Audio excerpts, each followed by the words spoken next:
안녕하세요.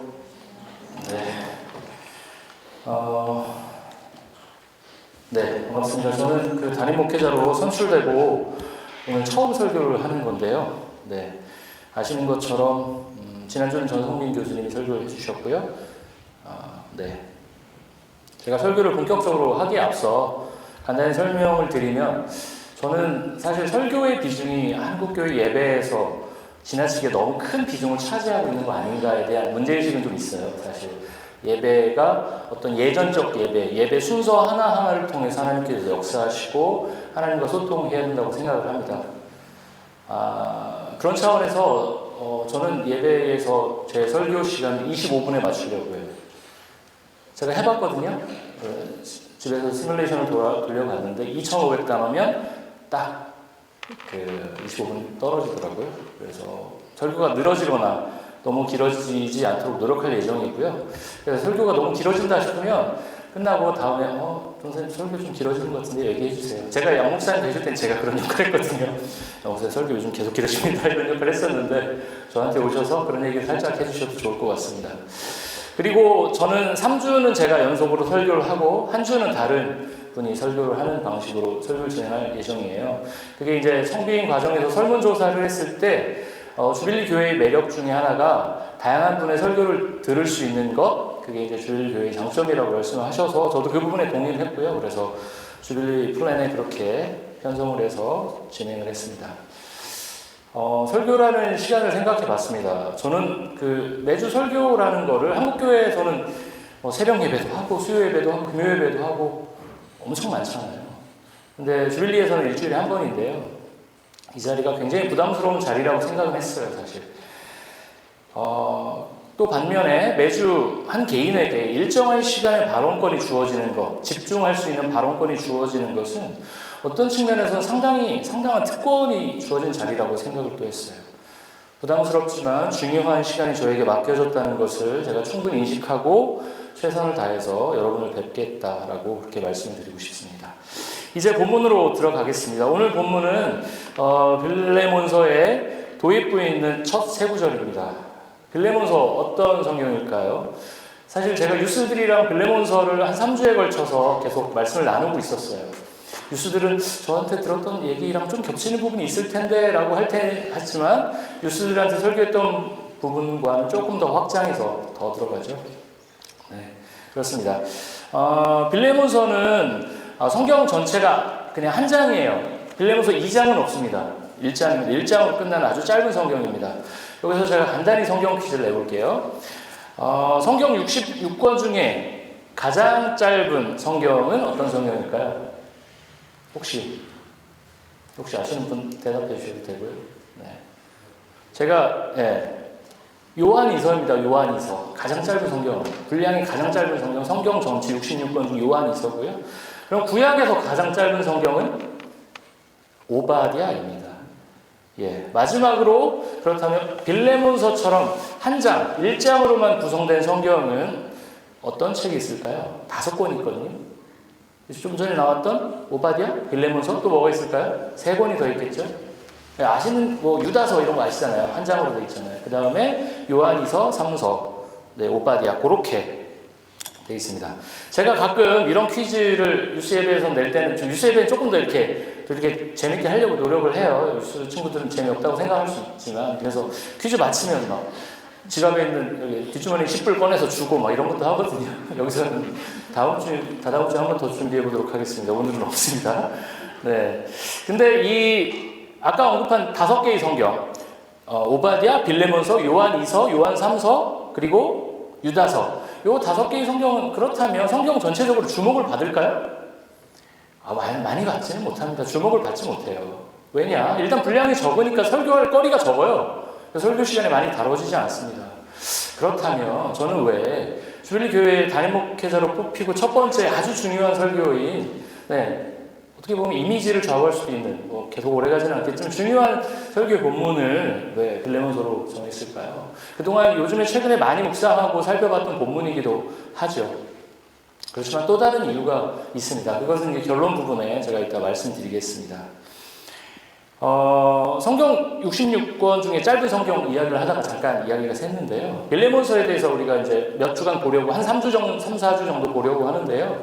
간략하게 살펴보면, 빌레몬서는 다들 아시는 것처럼 사도 바울이 빌레몬이라는 사람에게 쓴 개인적인 편지입니다.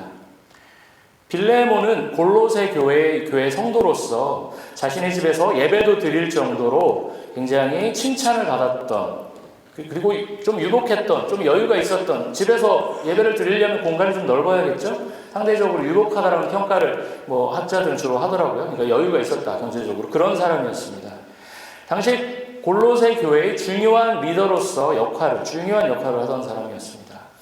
근데 빌레몬서를 이해하려면 많이들 아시겠지만 빌레몬이라는 사람과 함께 오네시모라는 사람에 대해서 우리가 기억을 할 필요가 있어요. 오네시모는 누굴까요? 빌레몬의 종이었습니다. 그런데 오네시모가 빌레몬의 물건을 훔쳐서 도망을 갑니다. 네, 그러다가 사도 바울을 만나게 돼요. 그리고 사도 바울 옆에서 사도 바울이 하는 일을 도우면서 옆에 보조로, 조수로 지내게 됩니다. 그러다가 사도 바울 옆에 있으면 어떻게 될까요? 사도 바울 옆에 있으면, 그 유명한 사도 바울 옆에 있으면 믿음을 갖게 되겠죠. 네, 회심을 하게 된 겁니다. 이때 사도 바울은 오네시모를 자기 곁에 두는 것이 아니라 원래 주인인 누구죠? 빌레몬에게 보냅니다. 그리고 그냥 보내는 게 아니라 아주 간곡한 편지를 씁니다. 이 빌레몬서를 제가 읽으면서 정말 감탄을 했어요. 빌레몬서 1장 16절 이런 찾아보시면 굉장히 문학적인 표현이 나와요. 그 오네시모가 당신을 잠시 떠난 것은 당신과 영원히 함께 아니겠느냐, 함께 하기 위한 것이 아니겠느냐, 무슨 연애 편지 같지 않아요? 굉장히 문학적인 표현이 나오면서 와, 굉장히 달달하다, 이런 생각을 많이 했어요. 근데 이 사도 바울은 오네시모를 자기의 곁에 두지 않고 원래 주인인 빌레몬에게 보내면서 오네시모를 종처럼 대하지 말고 누구처럼? 형제처럼 대하라고 간곡한, 그리고 아주 정중한 부탁을 합니다. 오늘 본문은 그 간곡한 부탁, 본론으로 들어가기 전에 인사예요, 사실. 그렇죠? 오늘 짧게 은혜와 평강을 구하는 인사입니다. 본문 한번 잠깐 띄워주실래요? 네.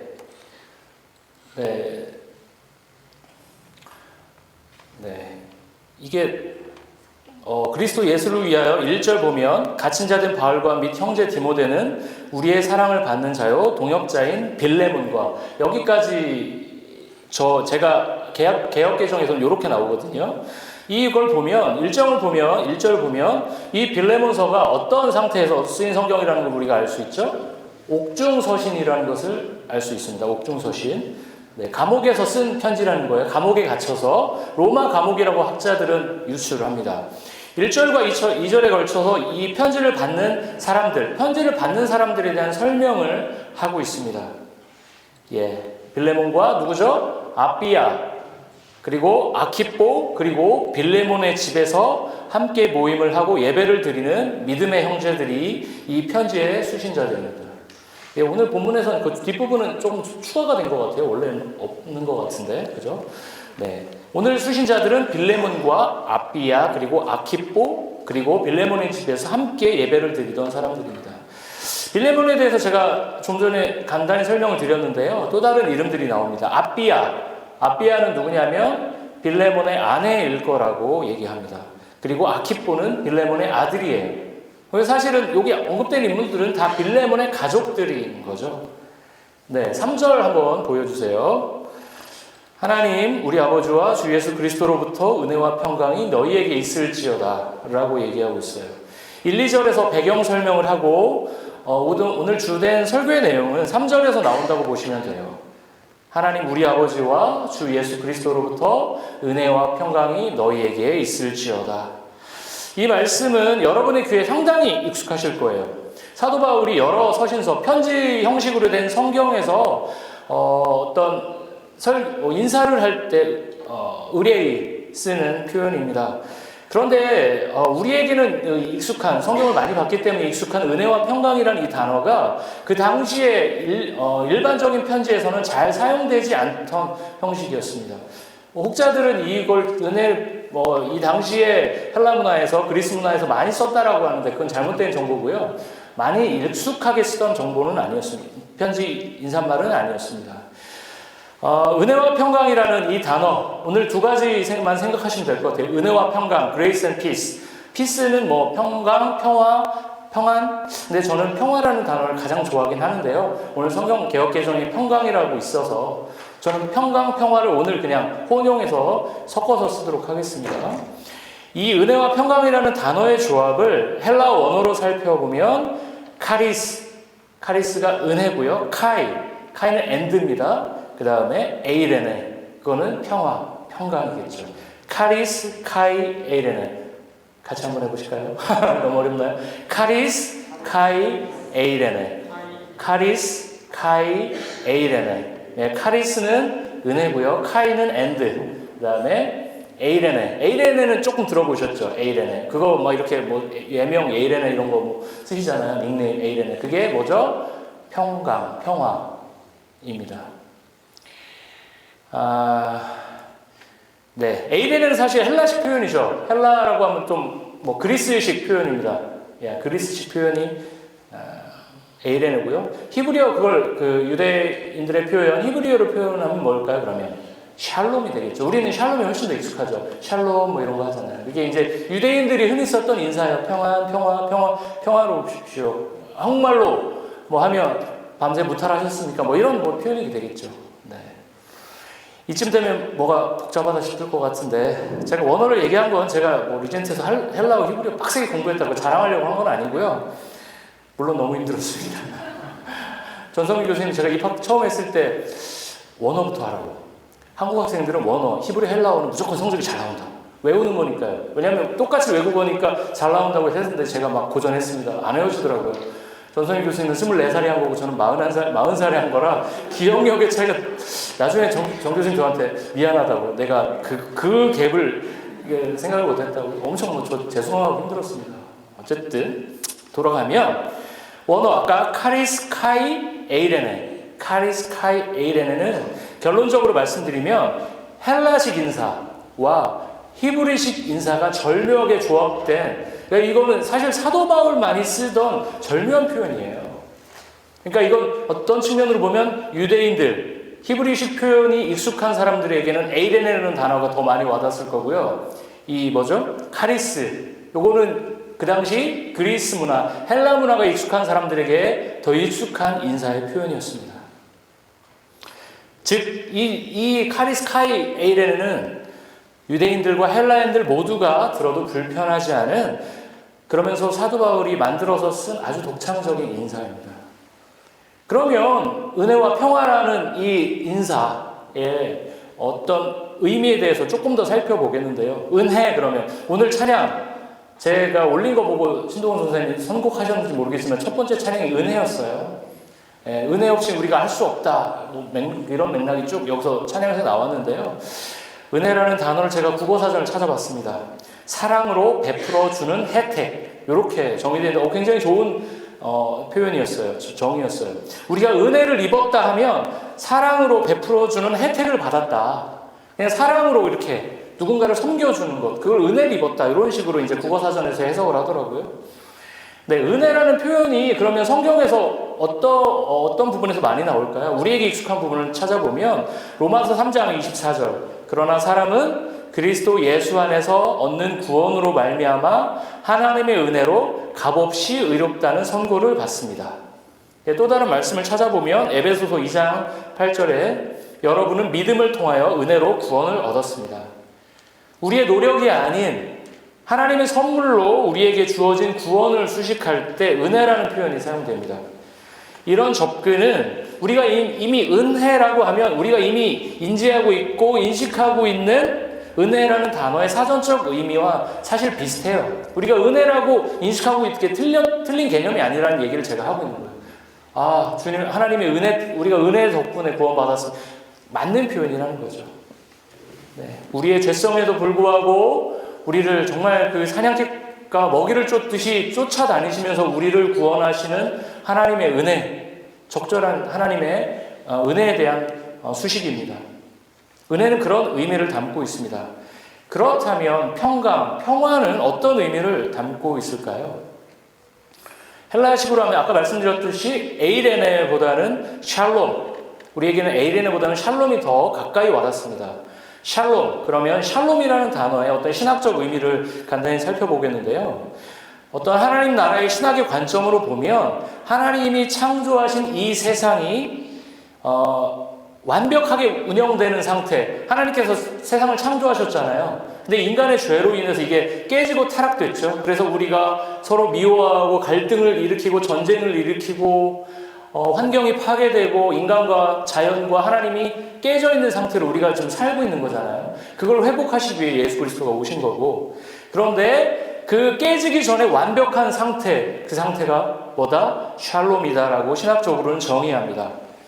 이걸 우리 인간의 측면에서 조금 쉽게 더 적용을 해보면, 인간의 관점으로 보면 인간이 추구하는 모든 욕구와 욕망이 100% 만족된 상태를 의미합니다. 우리에겐 다양한 욕망이 있어요. 신체적으로 보면 식욕, 성욕, 수면욕, 뭐 여러 가지 욕구들이 더 있을 거예요. 다양한 욕구들이 있을 거예요. 정서적으로 보면 인정에 대한 욕망, 우린 많이 있어요.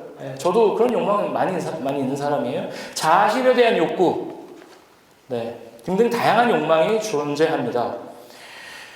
그렇다면 우리가 많이 쓰는 샬롬의 하나님 나라, 이건 어떤 뜻일까요? 우리가 필요로 하는 모든 욕망과 결핍이 사라지고 완전한 만족과 기쁨 속에서 살아가는 나라입니다. 이걸 유스의 맥락으로 좀 낮춰서 한번 생각을 해보겠습니다. 제가 유스 설교할 때 이런 얘기를 하는데, 제가 콧대가 낮아서 고민이 많았습니다. 유스 시절에.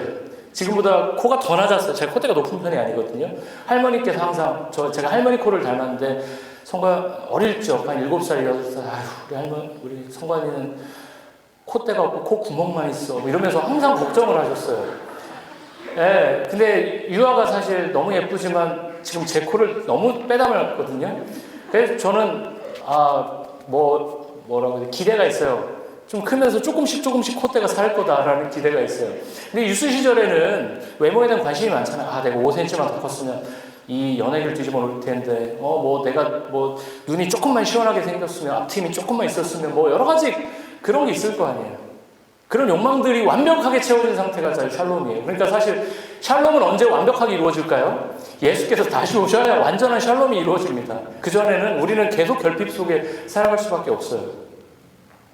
그런 아쉬움들이 유스들에게 있을 거예요. 공부를 더 잘하고 싶은 욕망? 근데 결핍이 있어요.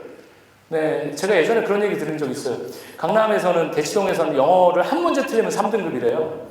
얼마나 치열한지 알 수 있는 거죠. 거기서는 한 문제에 대한 그 결핍, 절대 틀리면 안 돼. 그게 주님이 오시기 전까지는 계속 그 결핍의 상태로 우리는 투쟁하고 경쟁하면서 살아갈 거예요. 유스의 맥락에서는 좀 그렇겠지만, 성인들의 맥락에서 보면 외모도 외모지만 경제적인 부분들, 필요들 우리에게 훨씬 더 크게 다가올 거예요. 집이 조금만 더 넓었으면, 차가 좀 더 좋았으면, 아니면 내 시급이 조금만 높았으면, 우리가 모두, 제가 이걸 부정적으로 얘기하는 게 아니라 우리의 아주 기본적인 니즈라는 거죠. 그건 누구나 하는 당연한 생각입니다. 제가 이 설교를 준비하면서 은혜와 평강을, 우리의 은혜와 평강 속에서 우리를 살지 못하게 하는 방해 요소가 뭘까? 저를 한번 좀 뒤돌아봤습니다. 집이 없는 분들은, 요즘 밴쿠버 집값이 정말 이렇게 막 치솟고 있잖아요. 집값이 우리의 테넌트로 사실 저같이, 여러분 많이 계시지만 테넌트로 사시는 분들에게 이게 올라가는 집값이 우리의 평안과 평화를 깨는 중요한 원인일 거예요. 제가 처음 이곳 밴쿠버 2014년도에 왔을 때 저에게 집을 사보라고 권유하는 분들이 계셨어요. 아주 큰 돈은 다운피한테 필요하지만 지금에 비하면 아주 작은 돈으로도 충분히 집을 살 수 있었습니다. 그때 랭리에 있는 조그마한 하우스는 60만 불 정도였어요. 지금 200만 불 가까이 하죠, 그 집이. 한 7년 만에. 제가 당시에 모기지를 끼고 사면 한 10만 불 정도 다인폐비를 어떻게 긁어모아서 하면 할 수 있겠다. 그래서 할까를 고민하다가 안 했습니다. 저는 그때 여기 영주할 생각이 없었고, 여기 제가 이 자리에 있을 거라고 전혀 생각도 못했고, 교회 3년 공부 마치면 나는 당연히 돌아가야지라고 생각하고 있었던 타이밍이었기 때문에 집을 사지 않았습니다. 그리고 지금 와서 얼마나 후회했는지 모릅니다, 솔직히. 그게 저의 잘못된 건 아니잖아요. 제가 시세 차익을 노리겠다는 건 아니고, 제가 나중에 여기서 영주권을 얻고 집을 샀을 때 너무 큰 부담을 가져야 되니까. 네. 근데 제가 돌아봤어요. 제가 이곳에서 사역을 하기로, 담임 목회를 하기로 결정한 이후에 장기적인 플랜에서 제가 지금 7년 반 정도 여기 살았는데, 장기적인 플랜에서 주택에 대한 부분이 걱정이 되기 시작했어요. 테넌트로 살다가 집을 판다 그러면 또 빼줘야 되고 이사를 가야 되고 애들 학교는 막 고민해야 될 우리 문제들이 참 많이 있으니까 당연한 거겠죠. 근데 저는 아시는 것처럼 저희 집 랜드로드 집주인이 누군지 아시죠? 전임 목사님이신 양승훈 목사님이 저희 랜드로드입니다. 집을 파실 일은 거의 없을 거예요. 지금 거기보다는 EMCU에 관심 갖고 계신 분이고요. 렌트 계약도 저는 3년 했습니다. 렌트비도 시세에 비해서는 좀 싸게 주셨어요. 저희 집 재정 형편에 비해서 그래서 과분한 집에서 아주 감사하게 살고 있습니다. 매달 월세를 내는 게 과분할 때도 있지만 정말 감사하게 잘 살고 있습니다. 근데 제가 설교를 준비하면서 저의 주거 환경이나 앞으로의 주거에 대한 부분을 걱정하면서 그동안 제가 집 때문에 고생한 기억이 있었나? 없었습니다. 성인이 된 이후에. 솔직히 없었습니다. 그동안 부모님과 다른 분들이 도와주셔서 충분히 안락한 곳에서 살았습니다. 저희가 처음 밴쿠버에 왔을 때는 제가 아는 분이, 저희 선배분이 집을 구해주셔서 백하우스, 3베드 백하우스에 975불에 집주인 필리핀어인데 너무 좋았어요. 너무 젠틀하고 너무 나이스했습니다. 3년 거기 잘 살고 조그만 타운하우스 1000불대 초반에 지금 생각하면 너무 저렴한 가격에 너무 좋은 곳에서 있었습니다. 그 주인 너무 좋았습니다. 예, 아이들 너무 잘 정착해서 잘 살았습니다. 예.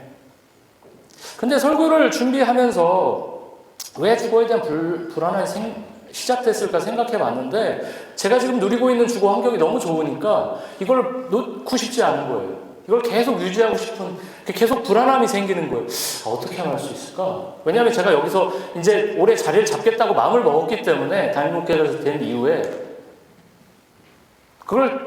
저는 이런 마음을 저의 사악한 욕망이라고 비난하고 싶지는 않습니다. 가장으로서의 마땅한 책임이라고 일정 부분 포장하고 싶고요. 누구나 자신이 좋은 환경에 살고 싶으면 그걸 유지하고 싶은 마음이 있는 것은 굴뚝 같은 것 같습니다. 저 같은 40대는 제가 집에 대한 얘기를 조금 오래 했는데요. 주거 환경, 주택 구입에 대한 부분들을 많이 고민할 겁니다. 그렇지만 여기에는 지금 70대는 안 계신 것 같은데 70대 이상의 노년층으로 가면 우리의 그분들의 은혜와 평강을 깨트리는 요소는 뭘까요? 건강일 겁니다. 건강일 겁니다.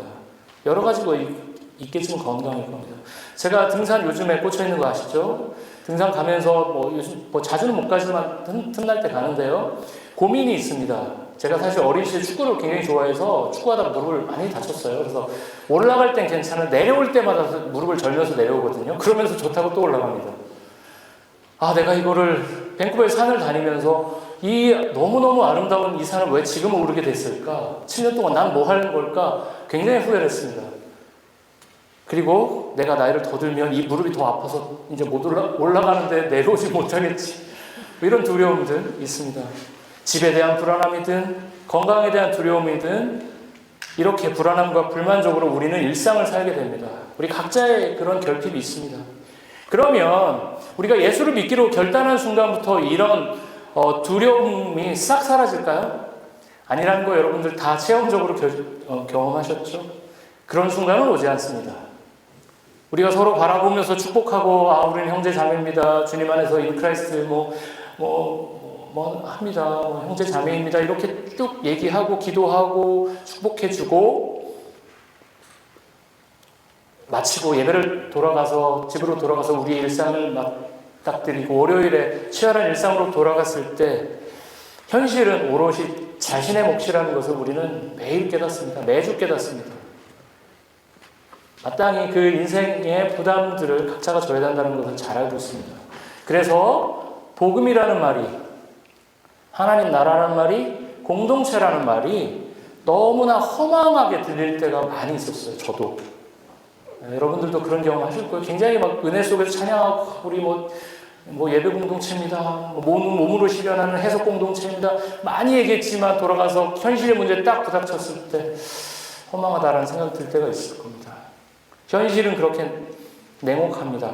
그런데 사도 바울이 사역하던 이 빌레몬서를 쓰던 시절이 AD 60년, 61년으로 지금 얘기하고 있거든요. 그때 상황은 어땠을까요? 우리의 현실도 냉혹하지만 그때의 상황은 어떨까요? 당시의 상황이 좋아서 사도 바울이 은혜와 평강을 구하는 기도를 그렇게 서로에게 했을까요?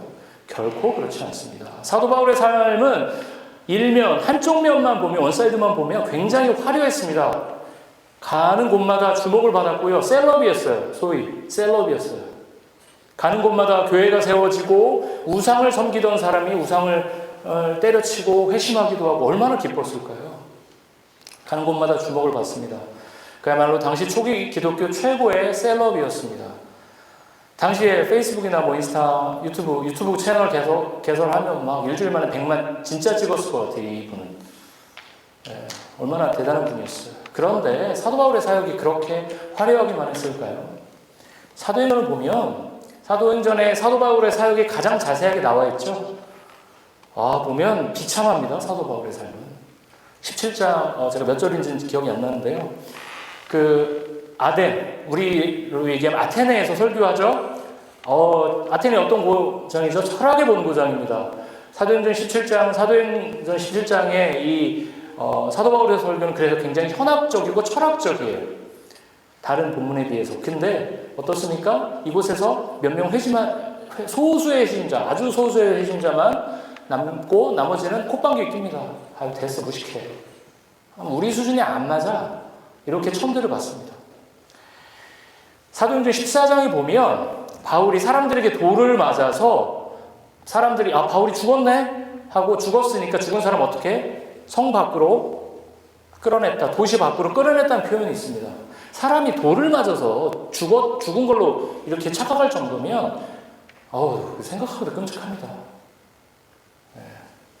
문자적으로 보면 그런가 싶지만 실제로 눈앞에서 누군가를 놓고 돌을 던져서 쳐서 이 사람이 죽은 것처럼 우리가 착각한다는 건 너무나 끔찍한, 사도 바울은 그런 삶을 살았습니다. 우리보다 더하면 더했지. 물론 그게 컸겠죠. 업앤다운이 컸겠죠. 빌레몬서에서 은혜와 평화를 구하는 사도 바울의 삶도 사실 은혜와 평강 속에서 날마다 거하면서 이 인사를 하진 않았을 거예요. 그런 측면에서 오늘 사도 바울이 은혜와 평화를 빌레몬과 그의 동역자들에게 권하지만 사실 그런 권면은 사도 바울 스스로에게 하는 인사였을 겁니다. 바울아, 너도 힘들지? 스스로에게. 나 스스로고 먼저 은혜 속에 평화 속에 거해보자 라는 스스로에게 하는 인사였을 겁니다. 자기 암시, 자기 고백, 자기 결단이었을 겁니다. 이제 설교를 슬슬 마무리할 텐데요. 사도 바울은 이 독특한 인사, 은혜와 평강, 은혜와 평화, 그건 사도 바울의 트레이드마크예요. 서신서마다 있는 이 인사를 통해 우리가 어떤 존재로 살아야 되는지에 대해서 도전을 하고 있습니다. 오늘의 인사를 통해 우리는 어떤 존재로 살아야 될까요? 사도 바울은 우리에게 말하고 있습니다. 성도란, 그리스도인이란, 같이 예배하는 공동체는 은혜와 평화, 은혜와 평강의 인사를 서로 나누는 존재로 살아야 한다라고 오늘 사도 바울은 얘기하고 있습니다. 은혜, 아까 얘기했었죠? 우리에게 주어진 하나님의 구원의 은혜를 기억하고 돌아보면서 우리가 얼마나 영광스러운 존재인지를 서로 기억시켜주면서 당신이 그렇게 영광스러운 존재입니다. 당신 하나를 위해서 예수 그리스도께서 이 땅에 오셔서 하나님의 구원의 역사를 이루고 계십니다라고 서로 냉정한 삶의 현실에 목도해 있을 때 서로 격려해 주는 것, 그게 사도 바울이 우리에게 권하는 은혜의 인사입니다. 또한 평화, 에이레네, 샬롬이죠. 우리가 지금 완벽하게 샬롬의 상태를 경험할 수 없어요. 예수 그리스도가 오시기 전에는. 완벽하게 샬롬의 상태는 아니지만 예수께서 오셔서 완성하실 그 나라, 저는 솔직히 그런 생각을 합니다. 제가 사역 이번 주 설교하고 딱 하고 다음 주에 설교하기 전에 예수님 오시면 좋겠어요. 제가 안 해도 설교 안 해도 되고 담임 목회자로서 뭐 안 해도 되고 예수님 빨리 오셨으면 좋겠어요. 우리가 필요로 하는 모든 것들이 완벽하게 충족된 그 하나님 나라, 저는 빨리 경험하고 싶습니다. 근데 이분이 좀처럼 안 오시잖아요. 지금 2000년 동안 계속 속된 말로 하면 이런 말 써도 될지 모르겠죠. 뻥카를 날리고 계신데 전문 용어인데 계속 오실 것처럼 하면서 안 오시고 계속 안 오시잖아요. 그럼 우리에게 주어진 사명은 무엇일까요? 그 미래에 예수께서 오셔서 완성하실 그 하나님 나라를 지금 기대하면서 그뿐만 아니라 지금 이곳에서 하나님 나라의 샬롬을 이루기 위해 애를 쓰는 것, 그것이 성도의 삶입니다. 평화의 인사입니다. 지금 이곳에서 전쟁이 아니라 평화를 이루기 위해 애를 쓰는 것, 아시는 것처럼 러시아, 우크라이나 전쟁의 위기 속에 있습니다. 일촉즉발입니다. 수많은 젊은이들이 희생당할 위기에 처해 있습니다. 전쟁이 일어나는 것이 아니라 평화를 이루기 위해 애를 쓰는 것, 우리 그리스도인들이 기도하고 노력해야 될 역할입니다. 어려운 형편에 있는 성도를 향해 도움의 손길을 내뻗는 것, 깨져 있는 지구촌의 자연 환경을 보호하기 위해 하는 여러 노력들, 이 모든 것들이 우리 일상에서 샬롬의 하나님 나라를 이루어가는 삶입니다. 저는 오늘 설교는 주빌리 공동체적으로도 개인적으로도 중요한 의미를 담고 있는 설교라고 생각하는데요. 공동체적으로는 두 번째 담임 목회자이죠. 제가를 선출하고 처음 하는 설교이고요. 개인적으로는 담임 목회자로서의 첫 번째 설교입니다. 그런데 이렇게 중요한 의미를 갖고 있는 설교에서 저는 왜 빌레몬서라는 이 별로 이렇게 스킵하기 쉬운 성경을 찾다가 못 찾기 어려운 쓱 넘어가잖아요. 한 장을 찾으려면. 우리 그런 성경을 저는 왜 골랐을까요? 빌레몬서는 사실 개인적인 내용을 많이 담고 있어요. 오네시모를 잘 부탁해. 이게 과연 성경에 들어간 내용일까? 라는 회의가 학자들 사이에서도 예전에 많이 있었다고 합니다. 그런데 제가 빌레몬서를 설교를 준비하면서 여러 번 읽어보면서 이 성경이 주는 아름다움과 깊이에 매료가 됐습니다. 빌레몬서로는 아주 작은 몇 절 안 되는 그 본문이 갖고 있는 힘에 대해 다시 보게 됐습니다. 그런 차원에서 주빌리 교회를 보겠습니다. 이 오네시모라는 아주 이름도 없는, 여기서는 성경이 나오니까 유명하지만 성경에 언급되지 않았다면 우리가 오네시모라는 사람의 존재가 알았을까요? 그냥 빌레몬이라는 사람의 종이었고 물건 훔치고 도망간 존재에 불과한 그 사람을 이 성경은 주목하고 있습니다.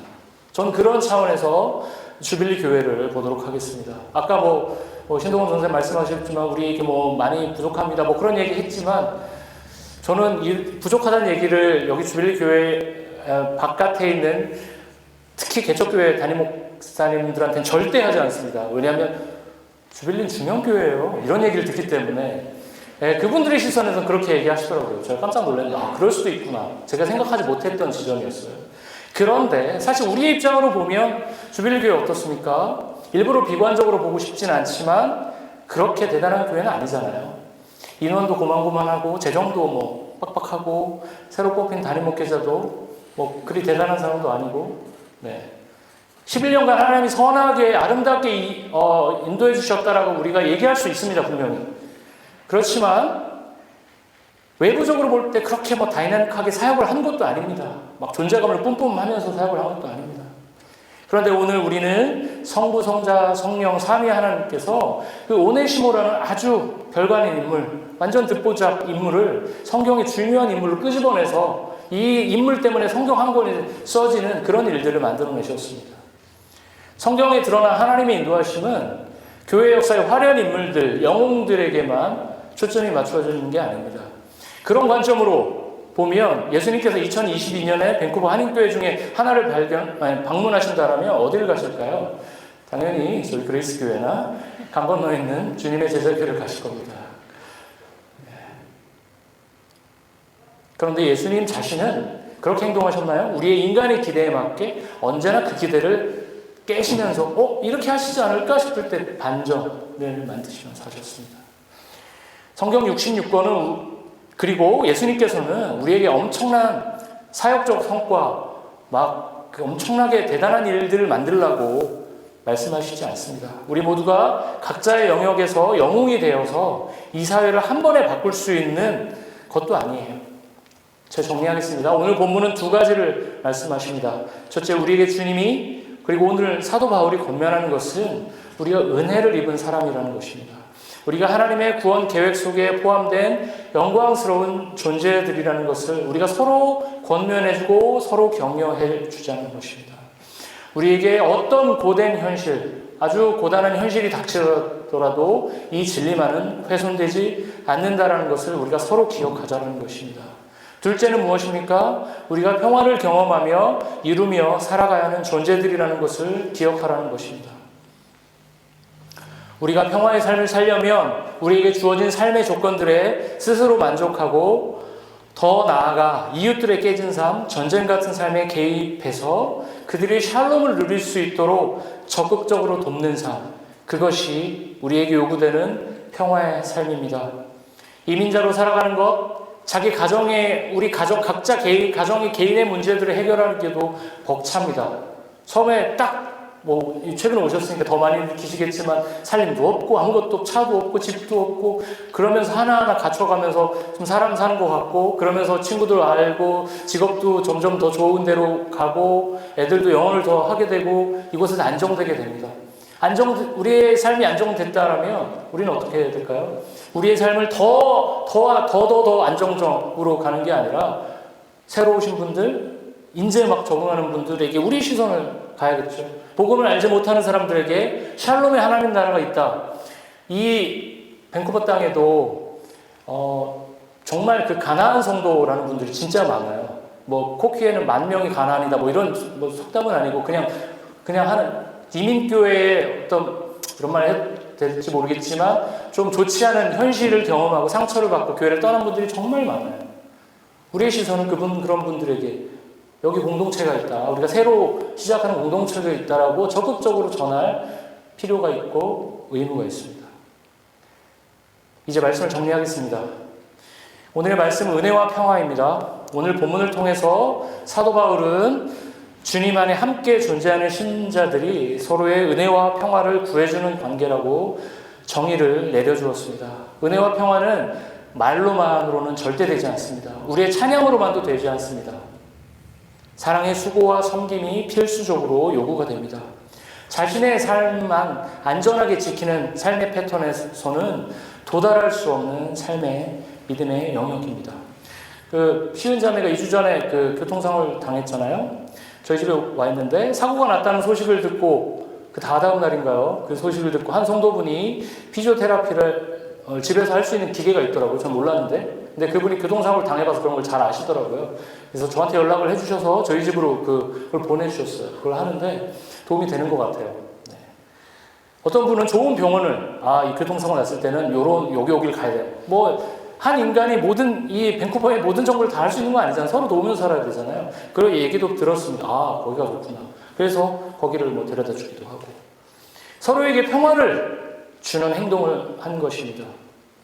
네, 우리는 이렇게 공동체로 살아야 하고 초대해야 됩니다. 제가 이번 학기에 포스트 크리스텐덤에서 전도하는 것, 한국말로 번역했는데 그런 전도에 대한 수업을 듣고 있거든요. 근데 그 전도에 대한 책에 한 3권 정도 제가 읽고 있는데 그 전도를 정의할 때 딱 한마디로 정의하는 것. 전도는 지금 영어로 이게 이벤젤리즘이잖아요. 전도는 dirty word다. dirty word가 뭔지 아시죠? 거의 욕에 가까운 말, 더러워진 말. 지금 이벤젤리즘이라는 단어는 dirty word다.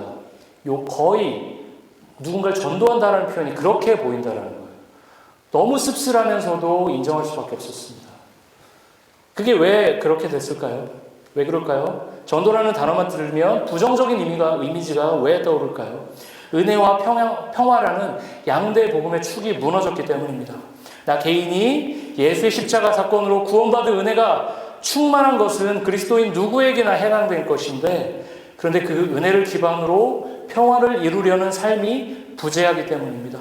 이제 저 복음을 전한다고 하면 나 니네 교리 다 알아. 근데 니네 그렇게 안 살잖아. 그러니까 나 니네 교리, 니네의 독트린을 믿을 수 없어 라고 이미 그 단어를 우리 스스로가 훼손시켜버린 것입니다.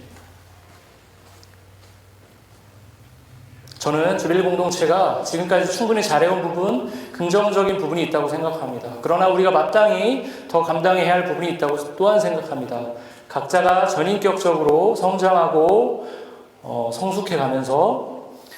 성숙해져 있는데 막혀있는 부분이 있다라고 생각합니다. 누구나 각자 한 자리는 막혀있는 부분이 있어요. 자기가 포기할 수 없는 지점이 다 있어요. 이전에 간사로 지낼 때는 제가 학생들과 그런 부분에 있어서 씨름을 많이 했어요. 아주 세게 넌 이거를 극복하고 가야 돼 라고 세게 좀 직면을 했었습니다. 그런데 지금 성인 목회에서는 그렇게 학생들처럼 할 수는 없죠, 제가 솔직히. 대부분의 성인 목회를 잘 하신다는 분들의 얘기를 들어보면 어렵고 예민한 부분 건드리지 않아요. 그리고 서로 좋게 아유 수고 많으시죠 장로님 이러면서 엉덩이 두드려 드리면서 이렇게 목회합니다. 저는 그렇게 하고 싶지는 않습니다. 그렇게 좋은 얘기만 들으려고 제가 목회라는 것을 하려고 시작하지는 않았습니다. 저는 여러분과 함께 전인격적으로 성장하고 싶습니다. 제가 아주 조심스럽게 이런 부분을 이렇게 가면 어떨까요? 라고 제가 무리하게 얘기하지는 않겠지만 함께 이렇게 가면 더 좋겠습니다라고 제가 목회적인 조언을 할 때 제가 나이가 더 어리더라도 함께 그 조언을 깊이 묵상하면서 함께 성장했으면 좋겠습니다. 공동체의 성장은 개인이 은혜와 평화로 각성되지 않으면 절대 일어나지 않는다고 저는 생각합니다.